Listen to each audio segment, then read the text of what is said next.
नमस्कार साथियों, BDR learning channel में पुनः आपका बहुत बहुत स्वागत है। दोस्तों, आज के इस वीडियो में हम इतिहास का मॉडल पेपर लेकर आए हैं। यदि आप अर्थशास्त्र, जीव विज्ञान या हिंदी विषय कक्षा 12वीं अंतर्गत इन विषयों के मॉडल पेपर देखना चाहते हैं तो आप हमारे पिछले वीडियो में जाकर देख सकते हैं। साथ ही यदि आप अर्धवार्षिक परीक्षा के सभी प्रश्न पत्रों के समाधान भी देखना चाहते हैं तो आपको हमारे चैनल की प्लेलिस्ट में मिल जाएंगे। चलिए शुरू करते हैं कक्षा 12वीं इतिहास विषय का यह मॉडल पेपर। ये मॉडल पेपर अभ्यास हेतु है और MPPSC की साइट पर अपलोड किए हुए हैं। इनके समाधान हम देखेंगे। पहला प्रश्न दिया गया है, सिंधु घाटी की सभ्यता में एक साथ 2 फसलें उगाने के साक्ष्य मिले हैं। ये सही विकल्प चुनकर लिखना है। इसमें 4 विकल्प दिए गए हैं, कालीबंगन, लोथल, धोलावीरा, हड़प्पा। इसका सही उत्तर आ जाएगा कालीबंगन।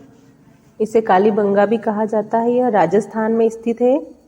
पुरातत्वविदों को खुदाई के दौरान कालीबंगा में जुताई के क्षेत्र के प्रमाण मिले हैं।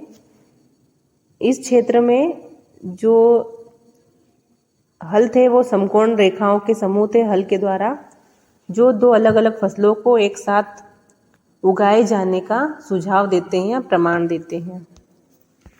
दूसरा प्रश्न है, जैन धर्म के 24वें तीर्थंकर थे। जैन धर्म में कुल 24 तीर्थंकर हुए। जो अंतिम और 24वें तीर्थंकर कहे जाते हैं वो उन्हें महावीर जैन को 24वां तीर्थंकर कहा जाता है। जैन परंपरा के अनुसार इनका नाम महावीर स्वामी भी है। इनका जन्म 599 ईसा पूर्व कुंडलपुर में हुआ था और इन्होंने 30 वर्ष की आयु में संन्यास ग्रहण किया। 12 वर्ष की कठोर तपस्या के बाद इन्हें जीन कहलाए। जीन का अर्थ होता है जीतने वाला, जिसने अपनी समस्त इंद्रियों को जीत लिया हो। प्रश्न क्रमांक 3 है, विजयनगर साम्राज्य के संबंध में सही कथन है। कुछ कथन दिए गए हैं और इसमें से पता लगाना है कि कौन सा कथन विजयनगर साम्राज्य के बारे में सही है। कथन को पढ़ते हैं। पहला है, साम्राज्य की स्थापना तुलु वंश ने की। दूसरा है, कृष्णदेव राय के पश्चात साम्राज्य शक्तिशाली हो गया था। तीसरा, तालीकोटा युद्ध साम्राज्य के लिए विनाशकारी सिद्ध हुआ। चौथा है, यहाँ की भू राजस्व व्यवस्था मनसबदारी प्रणाली से प्रेरित थे। पहला कथन, साम्राज्य की स्थापना सुलु वंश ने की, ये असत्य है क्योंकि साम्राज्य की स्थापना की थी संगम वंश ने, तो ये असत्य है, ये तो हो ही नहीं सकता। दूसरा है, कृष्णदेव राय के पश्चात साम्राज्य शक्तिशाली हो गया था, ये कथन भी असत्य है। तीसरा है, तालीकोटा युद्ध साम्राज्य के लिए विनाशकारी सिद्ध हुआ, ये आपका सही कथन है। चौथा भी असत्य हो जाएगा। तालीकोटा का युद्ध, जिसे राक्षसी तांगड़ी का युद्ध भी कहा जाता है, ये साम्राज्य के लिए विनाशकारी सिद्ध हुआ। इसने विजयनगर साम्राज्य को तहस नहस कर दिया था। प्रश्न क्रमांक 4 देखते हैं, सूर्यास्त कानून संबंधित है। सूर्यास्त कानून स्थायी बंदोबस्त प्रणाली से जुड़ा हुआ है। ये कानून ईस्ट इंडिया कंपनी ने साल 1794 में लागू किया था। इस कानून के तहत यदि कोई जमींदार निश्चित तारीख तक भू राजस्व नहीं चुकाता था तो उसकी जमींदारी नीलाम कर दी जाती थी। अब विकल्प में स्थायी बंदोबस्त नहीं दिया है, उसकी जगह इस्तमरारी बंदोबस्त दिया गया है, तो इस्तमरारी बंदोबस्त को ही स्थायी बंदोबस्त कहा जाता है। इस प्रकार ब आपका सही उत्तर हो जाएगा। 5वां दिया है, निम्नलिखित में से किसकी सलाह पर महात्मा गांधी ने ब्रिटिश भारत का भ्रमण करते हुए यहाँ के लोगों के बारे में जानने का प्रयास किया।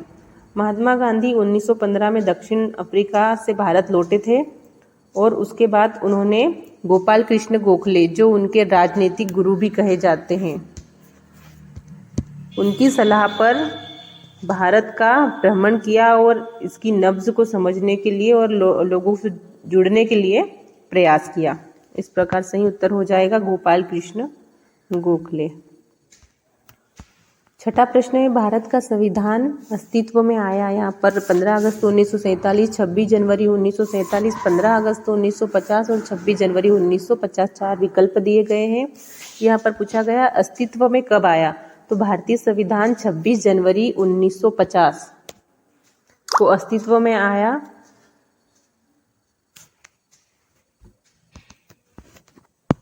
प्रश्न क्रमांक 2 में रिक्त स्थानों की पूर्ति करनी है।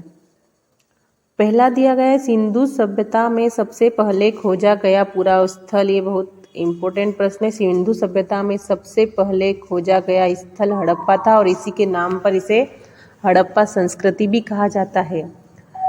हड़प्पा को साल 1921 में ब्रिटिश भारत के अंतर्गत इसकी खुदाई हुई थी और ये हड़प्पा पंजाब प्रांत में स्थित है और रावी नदी के तट पर बसा हुआ है। इसकी खोज की थी दयाराम साहनी ने।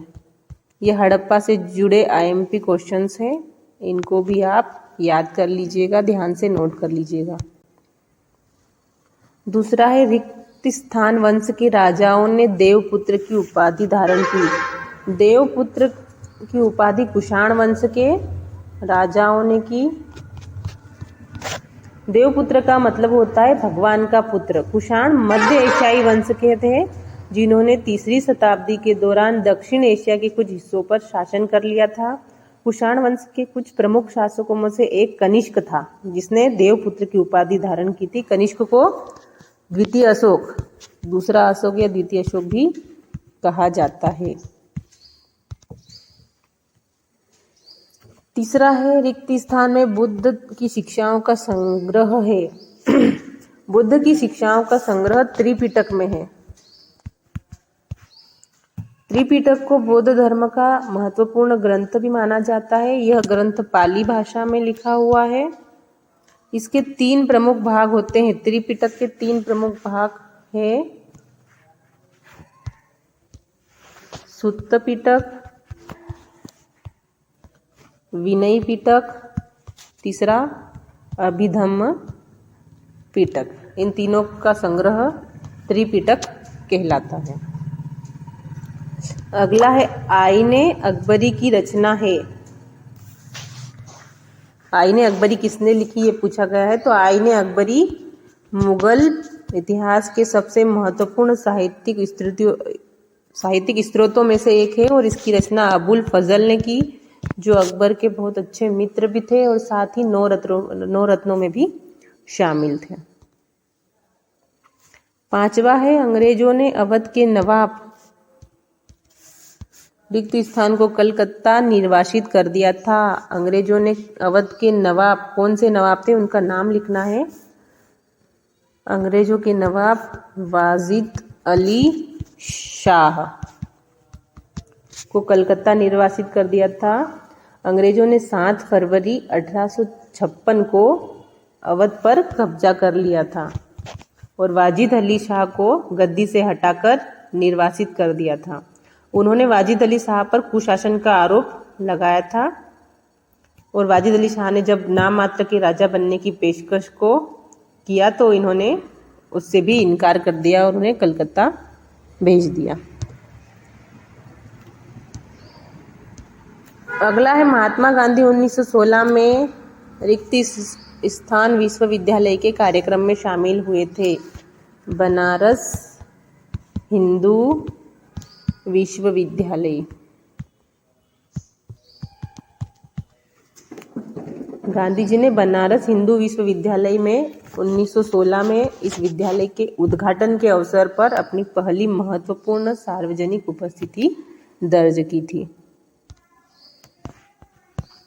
प्रश्न क्रमांक 3 में सत्य असत्य लिखना है। पहला दिया गया है, मोहनजोदड़ो में लगभग 700 कुएं थे।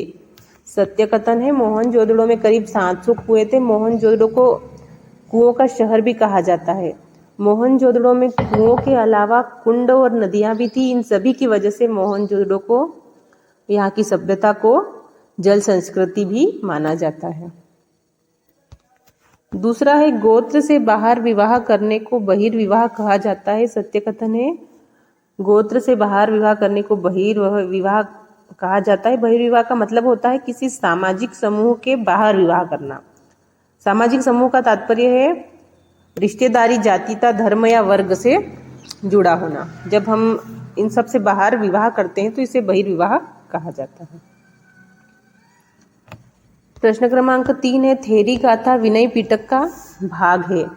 असत्य हो जाएगा। थेरी गाथा बौद्ध धर्म का पवित्र ग्रंथ त्रिपिटक के अंतर्गत सुत्त पिटक का भाग है, ना कि विनय पिटक का। ये खुदाई निकाय जो कि सुत्त पिटक का 5वां निकाय है उसके अंतर्गत आता है थेरी गाथा।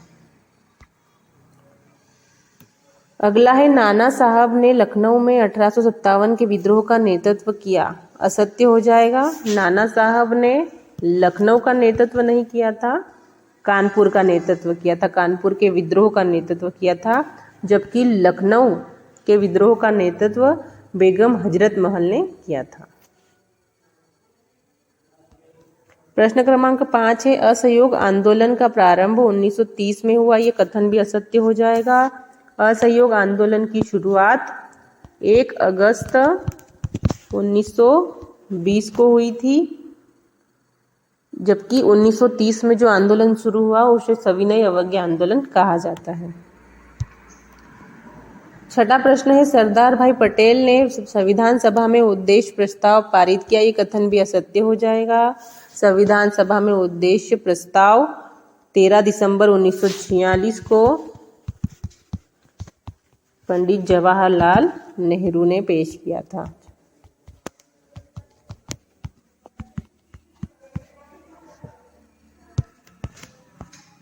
प्रश्न क्रमांक 4 में सही जोड़ी का मिलान करना है। पहला है खेतड़ी। खेतड़ी राजस्थान में स्थित है, जो अपनी तांबों की खदानों के लिए प्रसिद्ध है। दूसरा, रुद्रदामन। रुद्रदामन एक शक राजा था। तीसरा है तक्षक। तक्षक को मिलाएंगे एलोरा से। चौथा है अलवार। अलवार और नैनाई 2 प्रकार के संतों को मध्य शताब्दी में 2 भागों में विभाजित किया गया था। जो वैष्णव संत होते थे उन्हें अलवार कहा जाता था, और जो शैव संत होते हैं या शैव भक्त होते थे उन्हें नैनार कहा जाता था। यहाँ पर अलवार दिया गया है तो अलवार को मैच करेंगे वैष्णव से। 5वां है खिदमत। खिदमत एक उर्दू फारसी शब्द है जिसका अर्थ होता है हिंदी में सेवा। अगला है सिद्धू। सिद्धू जो थे वो संताल विद्रोह के नेता थे। 7वां है शाहमल। शाहमल बड़ौद के क्रांतिकारी थे। प्रश्न क्रमांक 5 में प्रश्नों के उत्तर एक वाक्य में लिखना है।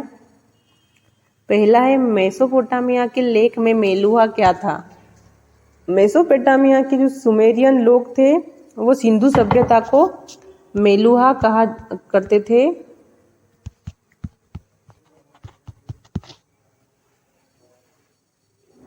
मेसोपोटामिया के अभिलेखों में 2350 ईसा पूर्व के आसपास और उसके बाद के समय में मेलुहा यानी कि सिंधु सभ्यता के साथ व्यापारिक संबंधों का जिक्र मिलता है,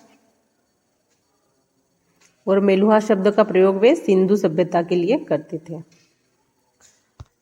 दूसरा है, किस विदेशी यात्री ने दारा शिकोह के एक चिकित्सक के रूप में कार्य किया था?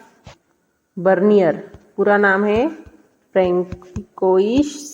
François Bernier. यह एक फ्रांसीसी चिकित्सक और यात्री थे। ये मुगल बादशाह दारा शिकोह के निजी चिकित्सक थे और बाद में मुगल बादशाह औरंगजेब के दरबार में भारत में रहने के दौरान करीब 12 साल तक उनसे जुड़े भी रहे। तीसरा है, सगुण भक्ति परंपरा क्या होती है? 2 भक्ति परंपराएं हैं, एक होती है सगुण, दूसरी होती है निर्गुण।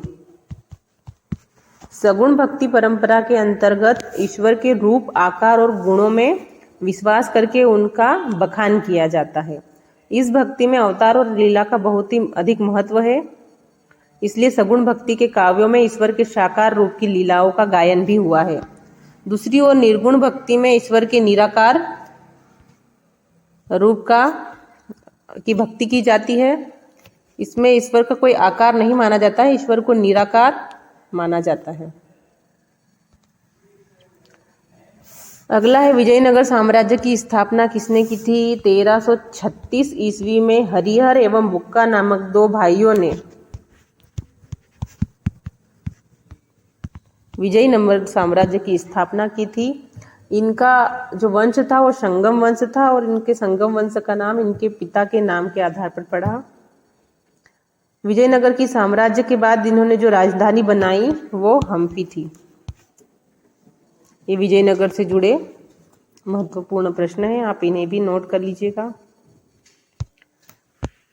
अगला है अंग्रेजों ने बंगाल में इस्तमरारी बंदोबस्त क्यों लागू किया? इस्तमरारी का अर्थ होता है स्थायी बंदोबस्त, जो कार्नवालिस ने 1793 में लागू किया था। ये इसको लागू करने के पीछे ये उद्देश्य था कि कृषि की स्थिति और उत्पादकता में सुधार हो जाए और उन्हें निश्चित आय समय पर मिलती जाए भू राजस्व के रूप में। हालांकि जमींदारों को भूमि के सुधार करने में कोई दिलचस्पी नहीं थी और उन्होंने इस तरह के कोई कदम भी नहीं उठाए। अगला प्रश्न है अंग्रेजों ने सती प्रथा को समाप्त करने के लिए कानून कब बनाया? 1829 में लॉर्ड विलियम बेंटिक ने सती प्रथा पर प्रतिबंध लगा दिया था। सती प्रथा एक हिंदू प्रथा थी जिसमें विधवा को अपने पति की चिता पर आत्मदाह करना होता था और इसे 1829 में गैर कानूनी घोषित कर दिया था विलियम बेंटिक के द्वारा। राजा राम मोहन राय का इस क्षेत्र में महत्वपूर्ण योगदान रहा। अगला है प्रथम गोलमेज सम्मेलन क्यों निरर्थक साबित हुआ? प्रथम गोलमेज सम्मेलन 12 नवंबर 1930 से 19 जनवरी 1931 तक चला। इस कार्यक्रम की असफलता या निरर्थक साबित होने का कारण ये था कि इसमें भारत देश के कोई भी नेता सम्मिलित नहीं हुए थे।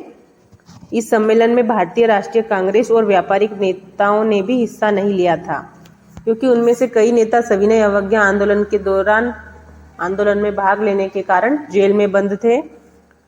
इस सम्मेलन की अध्यक्षता ब्रिटेन के प्रधानमंत्री मैकडॉनल्ड ने की थी। आप ये नाम भी नोट कर लीजिएगा। प्रश्न क्रमांक 6 से लगाकर आगे के जितने भी प्रश्न हैं आप वीडियो से देखकर नोट कर लीजिएगा। यदि इन प्रश्नों के उत्तर भी आप चाहते हैं, हालांकि इनके उत्तर जब दिए जाएंगे तो वीडियो काफ़ी लंबा हो जाएगा, फिर भी यदि आप देखना चाहते हैं तो आप कमेंट बॉक्स में अवश्य बताइएगा। हम प्रयास करेंगे कि जो आपके दीर्घ उत्तरीय, लघु उत्तरीय और अति लघु उत्तरीय प्रश्न हैं उनके उत्तर भी आपको उपलब्ध करवाएं। वीडियो यदि आपको अच्छा लगा हो तो वीडियो को लाइक, शेयर और चैनल को सब्सक्राइब कीजिएगा। मिलते हैं नेक्स्ट वीडियो में। Thank you.